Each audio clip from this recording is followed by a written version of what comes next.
everybody, welcome back to my channel. I'm Magical Jill, and today I have my husband with me to talk about Dreamlight Valley. Husband, Yay! What's your name? Disney Dreamlight Valley. No, that's not your name. I'm Jay. Oh, okay, hi. Hello, we're talking about Disney Dreamlight Valley, a game that I thought would be terrible. I'm gonna be completely honest with you. I thought this game was gonna be garbage. Why did you think it was going to be garbage? Because a lot of modern Disney is really low effort.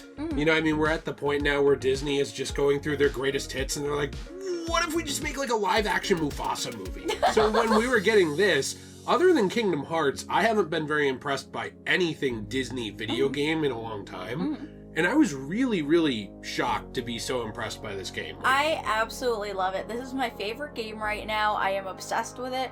I have a hard time putting it down every time I pick it up. Anyway, I've noticed. Yeah. It gets in the way of some responsibilities around here. Well, it's really, really fun. It's a lot like Animal Crossing, but if Animal Crossing had Disney characters as villagers, and if Animal Crossing actually had a really interesting storyline to follow. And I would argue also with elements of even games like The Sims. Yes, true, yeah. So before we hop further into it, Jill, what should people do if they like this video? Well, I think they should like and subscribe, and they should also check out my website, cosmobunny.shop, because I'm going to say a really cool discount code at the end of this video. And Jill, we actually have an awesome question of the day today. Yeah, before we get into the rest of the video, I wanted to ask you guys, what's your favorite Disney movie? It can be anything Disney has published, so if you want to say something Star Wars or something Marvel, you can.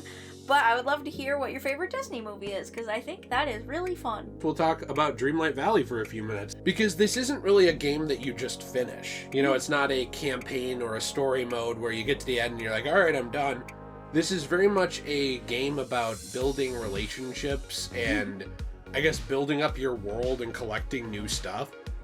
And like Animal Crossing, you can, I'm sure, run out of stuff to do, but this is a very robust game, especially for the price. Yeah, it has a lot going on in it, and then if you buy the physical edition like I did, it gives you a whole bunch of moonstones, and then you can use those moonstones to buy like little add-on packs for the game, so you basically kind of got them just by buying the physical, which I think is really fun. And then they also have a new DLC called A Rift in Time, which continues the storyline that they're doing. The storyline is you are an adult and you got sick of your corporate job, so you go back to your childhood home and you fall asleep under a tree, and your dream is about Dreamlight Valley, and it's a place you were at when you were a kid.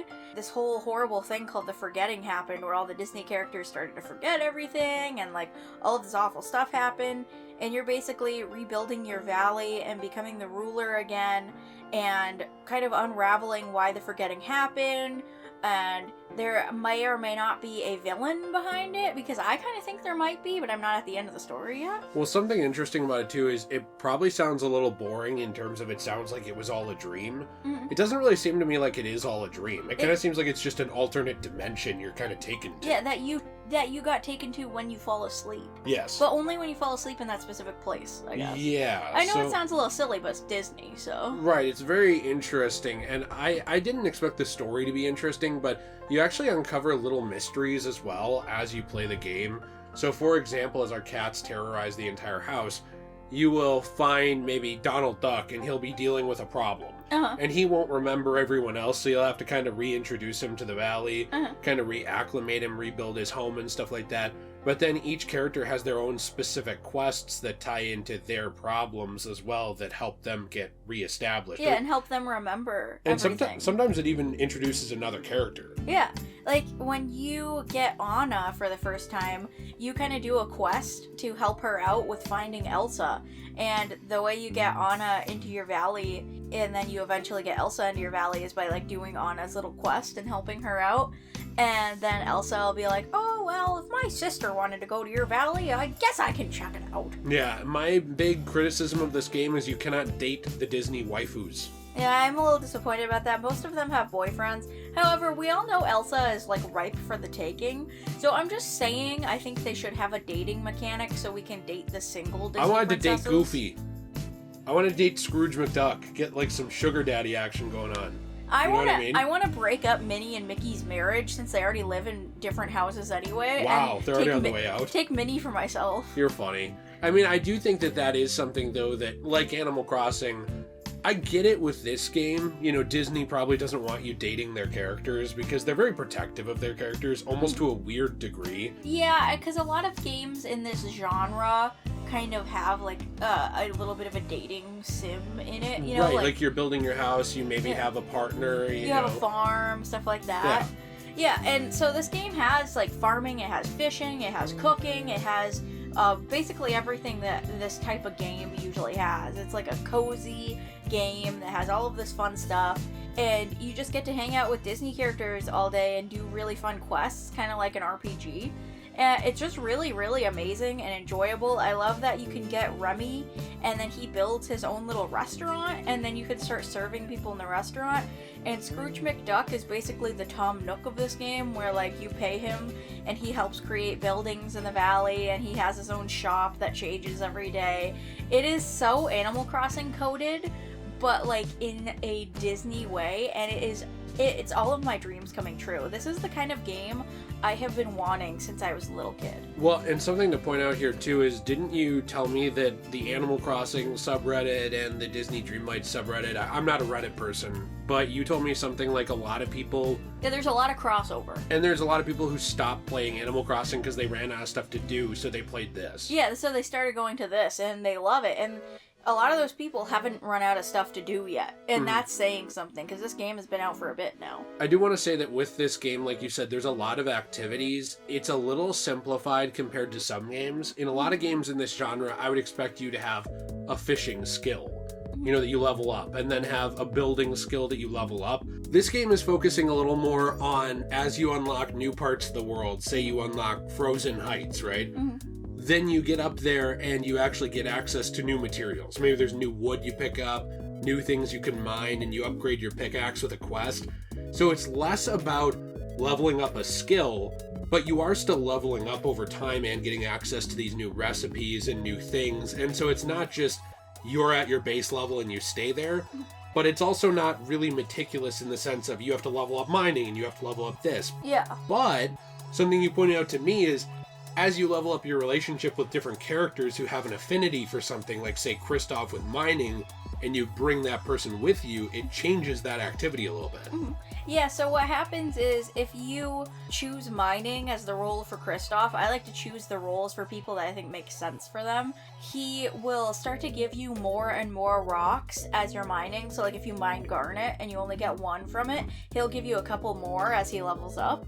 And I think that's really cool. And they also have like miniature battle passes for each character. That's the best way I can describe it, because basically as you level them up, you get an item with each level up. So you get like maybe a sticker that you can put on things because there's a design option in the game to design furniture and clothes, or maybe you'll get a clothing item or a furniture item, and it's really cool. But something to throw in here really quick is those passes, you don't pay for them. No, they're free. That's just built in, like, so it's almost like a skill tree in a way, where as you level it up, you might get a new piece of furniture. And then your own character has the same thing.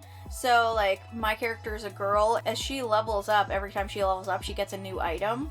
I believe the level cap is 40, because I kind of just hit it, which I'm a little disappointed about, because I kind of hope they raise the level cap and you can get more items as you move on. I'm sure they're going to, because this is extremely popular, and I believe they have another add-on planned. You know, we talked about, like, more to the story, and they have as well another area in the castle that you can go in, that on one side the door is to one add-on, and on the other side the door is locked. Yeah, so I kind of think because there's two different doors in the castle, they used to both be locked, but then when you bought the DLC, one of them became unlocked. I kind of think that says that there might be another DLC to unlock that other door, and I'm really excited about it.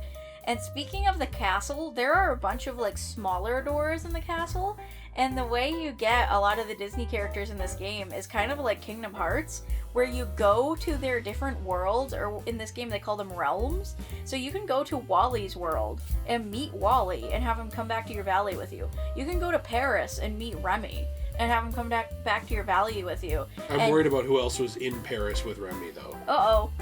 And then you can also go to like the Frozen Realm, and like you'll be in the Enchanted Forest sort of thing. And I recently went into the Beauty and the Beast realm. This was my favorite one, by the way. It's my favorite one so far. This one was the biggest one. Some of them they vary in size. Like Wally's is basically just one big room, but Beauty and the Beast was actually kind of fleshed out. Yeah, it's like a whole castle that you're walking through, and you get to do a bunch of stuff in it. So you can go to all of these different realms, and it's really cool, and I can't wait to unlock more of them. I'm very excited about it, and I love that there's little puzzles and quests within these realms that you have to solve before you can just get the Disney character. It's not like you walk in and go, "Hello, Belle, come home with me." You know, like it's more than that. It's very interesting, and they keep adding new characters all the time. Like there's leaks that they're going to add Mulan and Tiana soon, and I'm very, very excited about that. I also love that with the Valley, as you unlock more parts of it over time, you can customize it any way you want. So it's kind of like how in the new Animal Crossing game, you can put furniture wherever you want, make your island look however you want. Yeah, even outdoors. Yeah, you can do that in the Valley. Basically, you can make everything the way you want. You can move people's houses to wherever you want. You can use furniture that you buy from Scrooge's shop. You can make furniture. There's crafting in the game. It is really, really cool and really well done, and I absolutely love it. I love it too. I think that there's a lot of positives to it, and I think something we didn't even mention is the art style. Oh yeah, the art style is amazing. You know how a lot of the characters from back in the day were just 2D? Yeah. You know, like people like Belle from Beauty and the Beast. Mulan, you know, obviously, who you said is rumored to come to the game. A lot of these Disney characters like Mickey. Yeah, back before they were, you know, in the 3D era of Disney, they were all 2D, and I think they did a really good job putting everything in an art style that's cohesive but still makes it feel like Disney and makes them feel like Disney characters. I would say it looks a little Pixar. It reminds me a little bit of a game like Borderlands, where I don't see that game looking bad ever because it's more of a cartoon.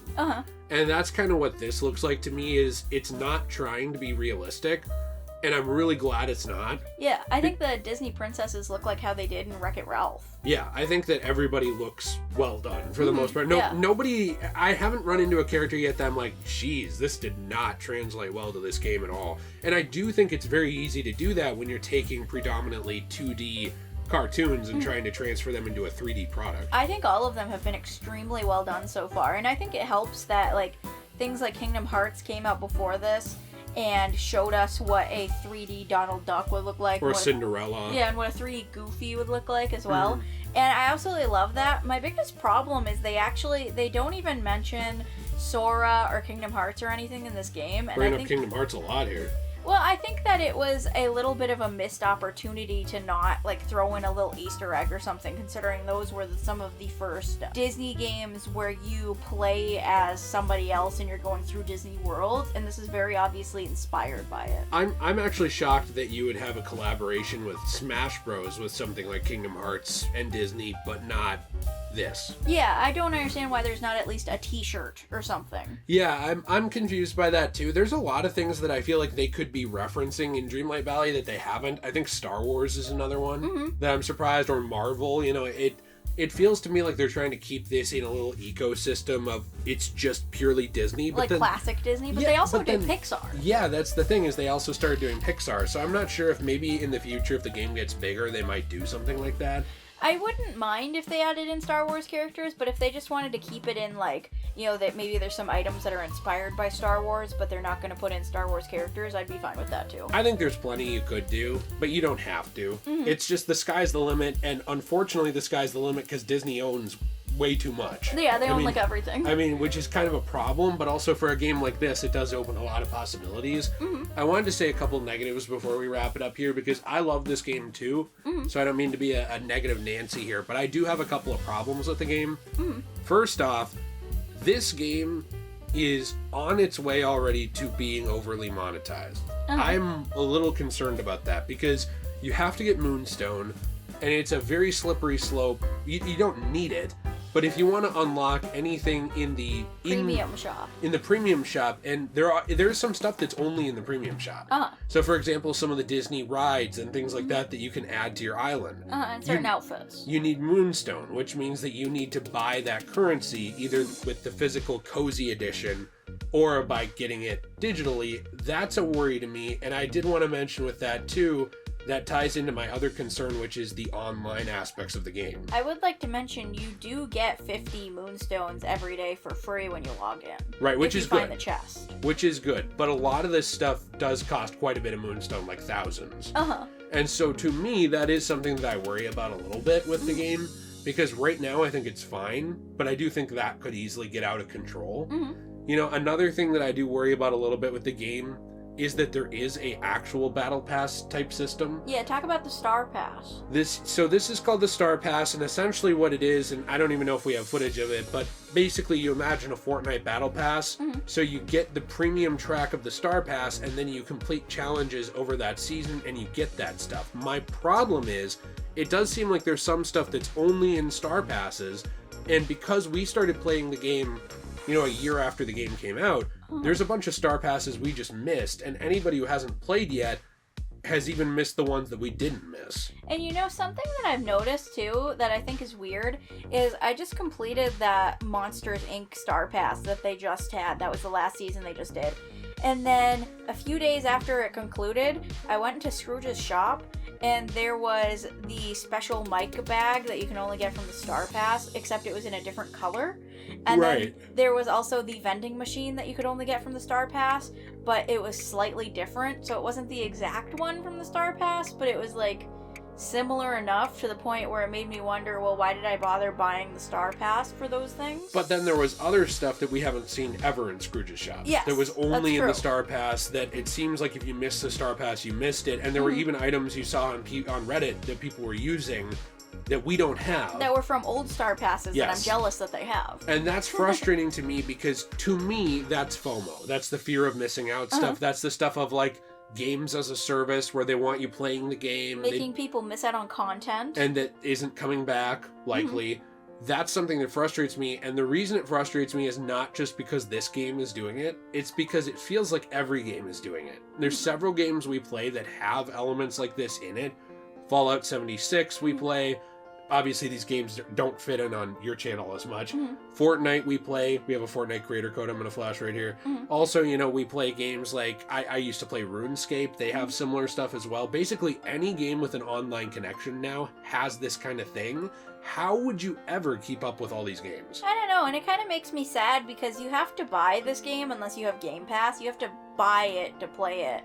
So when you buy something, you expect to get all the content for it. I don't anymore. You've already missed out on a ton of content for the game if you're playing right now, like starting right now. Yeah. Which I find to be a big shame and a big bummer. And speaking of that, with them constantly adding new content and new characters and stuff, it makes the disc outdated. So if you, for some reason, were in a war-torn land where internet didn't exist anymore and you put your disc into your console and wanted to play Dreamlight Valley, you would only have the 1.0 build, pretty much. You wouldn't have all those updates, you wouldn't have Mulan, you wouldn't have Tiana, you wouldn't have Daisy Duck in her new boutique. Right. You know, you wouldn't have any of that. You would have a very nerfed version of the game. Video games used to solve this by doing Game of the Year or Complete Editions, where the whole thing would come out on disc. And that's probably a subject for another day, but even now, when you get one of those, usually what it is it just has the base disc, and then it has a voucher code that you still need the internet for. Sometimes games still do it. Like, I know the Dark Souls games, they do a good job with this. But my point with that is, this used to be something that could still be solved, even if you did want to trickle out your content over time and add stuff in, is 4 years later, you print a complete version on disc, and people get all that content then. And then the people who played earlier got it way earlier. The reason we mention this is because we're really big into physical media preservation. Well, and just media preservation in general, because when you require the internet to update your game, no matter what it is, that means updates can go away, they can be modified, they can be altered, and change the state of the game, introduce bugs, remove content, whatever it may be. That's in the developer's hands at that point. When it comes to Disney, they don't have a good track record of being morally good about their edits. You know, they could take everything away from you if they wanted. Yes. In a snap of their fingers. Or at least make it so that you couldn't get those updates in the future. Yeah. And that worries me with games like this. And the reason I say that is because Disney is also a company that, in case you forgot, it'll release a version of one movie one place, you know, and then in another country it'll completely censor it to go with that country's values. So Disney is not beyond removing content from their stuff when it serves them. I do want to say, I think the developers of this game have been extremely generous, though. Every time there is a glitch or anything, they give compensation moonstones, which I absolutely love. I think that's really sweet.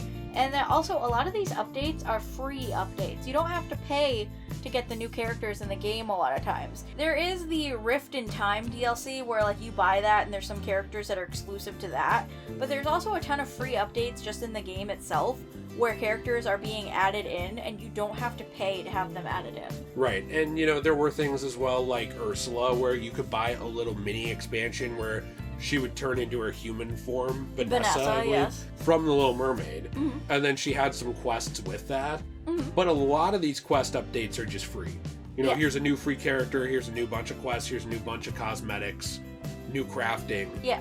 So when I say that these are concerns of mine, they still are, but this also comes with its benefits, you know, of always getting new content that is pretty much just handed out to you because people are paying to support the game. I think it's very generous, actually. Shocking to me that it is coming from Disney because I did not expect Disney, the company, to be so willing to hand out free updates and free moonstones and free this and free that on their game. Right. I thought this game was going to be heavily nickeled and dimed. And I do worry a little bit about, like, you know, if it could go that way in the future because of Disney.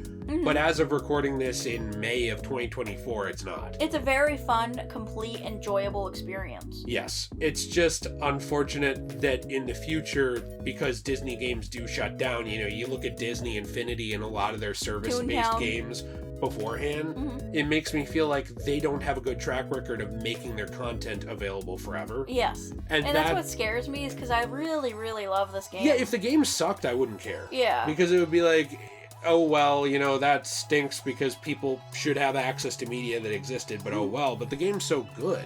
Yeah, it's my favorite game at the moment. I am, like, very obsessed with it, you know? Like, I've been thinking every single day recently, what should I do with my valley? Should I put this here or should I put that there? Oh, I wonder what Scrooge's shop has today. If you're a fan of Animal Crossing or you're a fan of games like that, I would even argue games like Stardew Valley a bit. You know, this kind of cozy, make your own life, make your own world game. Even The Sims to some extent, as long as you enjoy the Disney characters. I think you'd like this. I'm extremely excited for them to eventually add in Cinderella. I don't know why they have the fairy godmother but not Cinderella, but they do, and that's a long story. I don't know. They're going to add in people like Hercules, supposedly, and I'm so excited for Hercules. We all know. I don't know, I think that the game is really good. I do have a few concerns about it, like I said, but overall I think it's just a great game, and I'm just shocked that it came from Disney. You know, modern Disney. I really recommend it. I love it, and it's one of my favorite things at the moment. I hope to make more videos on it in the future. So if you liked this video, I really hope you like and subscribe, and you can take a look at some of my other videos where I've talked about some cozy games before, because I like to have a little series on this channel where I talk about what I'm really into for a video game at the moment. It's something I really enjoy. I have a really cool shop called CosmoBunny.shop. You can go to my website and I have really awesome stuff. I make coasters and keychains and ashtrays and a lot of other stuff where I take recycled manga and I take recycled comic books and I will take them from stores that, you know, maybe can't sell them because they're really damaged or something, and I'll cut them out and I'll put them in resin and preserve them forever as cute little art pieces, which I think is awesome. Yeah, it's really awesome to make transformative art for people's homes with an affordable price and the discount code DJAY123 adding 10% off. You also do, as well, make handmade jewelry over there. Yeah, I make handmade beaded jewelry, so if somebody wanted a commission for handmade beaded jewelry, you could definitely send me a message about that. I also take commissions on some of my resin pieces, provided I can find the picture in a comic book or manga that I have access to. I also make pre-made designs of awesome necklaces and bracelets and stuff, so definitely go check that out. So make sure that you use the code in all caps DJAY123. It works for 10% off my website on CosmoBunny.shop, and it also works as a Fortnite creator code to help support us on Fortnite.